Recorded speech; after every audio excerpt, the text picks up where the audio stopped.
Let's be real, trying to figure out fat loss can be so confusing, right?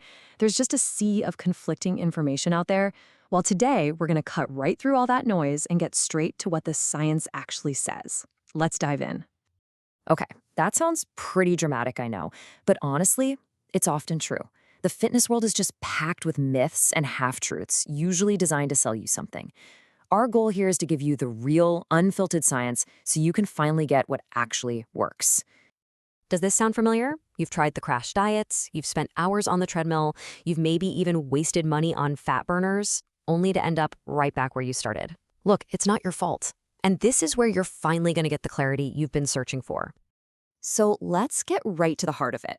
Behind all the complicated diets, all the crazy workout plans, there is one single, fundamental, non-negotiable rule that governs all fat loss. And once you get this one thing, everything else just clicks into place. This is the million-dollar question, isn't it? Is it cutting carbs? Is it eating low-fat? Is there some magic exercise? You know, the answer is so much simpler than you think. And here it is, the calorie deficit. That's it. This is the bedrock of fat loss. It's not a theory, it's not a fad, it's basically a law of physics. It's energy balance. If you want your body to lose fat, you have to give it a reason to burn its stored energy. And that happens when you're not getting quite enough energy from food.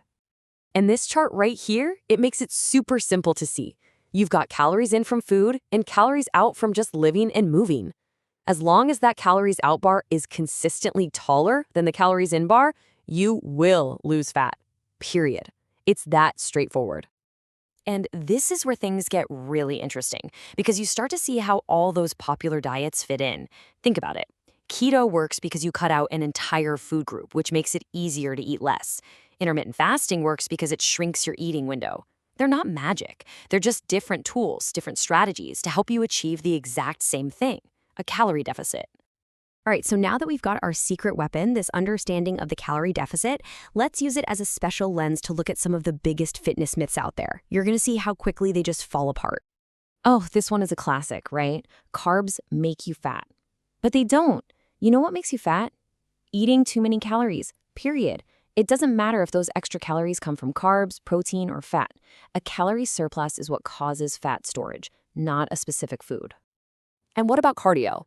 A lot of us think we have to just live on the treadmill to lose fat. And yeah, cardio burns calories, but it does absolutely nothing to protect your muscle. If you're only doing cardio, you're just on a path to becoming a smaller, weaker version of yourself. Strength training, though, that tells your body, hey, keep this muscle and burn the fat instead. That is the key to building a lean, strong-looking body. Ah, spot reduction, the idea that you can do a million crunches and just melt away belly fat. If only, right? The hard truth is your genetics decide where fat comes off first. You can't pick and choose. But here's what you can do. You can target specific muscles, you can grow your glutes or build your shoulders, and by doing that, you can totally change the shape of your body.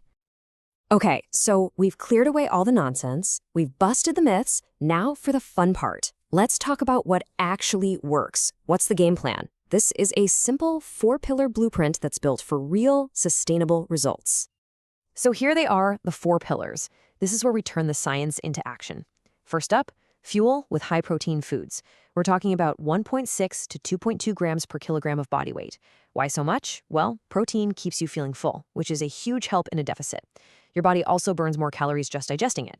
And most importantly, it protects your precious muscle. Pillar 2, prioritize strength training, 2 to 4 sessions a week. This is the #1 signal to your body to burn fat, not muscle. More muscle means a faster metabolism, which is exactly what we want.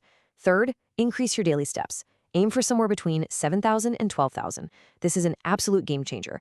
It's a low-stress way to seriously increase your calories out without burning you out. And finally, number 4, maintain a smart deficit, about 15 to 25%. Not too big, not too small. This is the sweet spot for losing fat steadily without crashing your energy or sacrificing muscle. This combination right here, this is the engine. Okay, before we get too excited, we have to talk about expectations. This is so important. Probably the #1 reason people give up is that they expect results way too fast and then they get discouraged. Science actually gives us a really clear roadmap for a healthy pace. And this right here, this is the sweet spot. Losing about 0.5% to 1% of your body weight per week. That's the ideal rate. It's fast enough that you'll see progress and stay motivated, but it's slow enough that you're maximizing fat loss while holding on to all your muscle.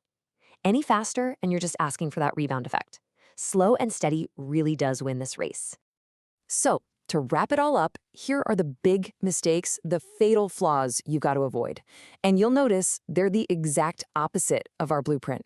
Crash dieting, only doing cardio, not getting enough protein, being a couch potato outside the gym, and ignoring sleep and stress. These are the fastest ways to totally sabotage all your hard work.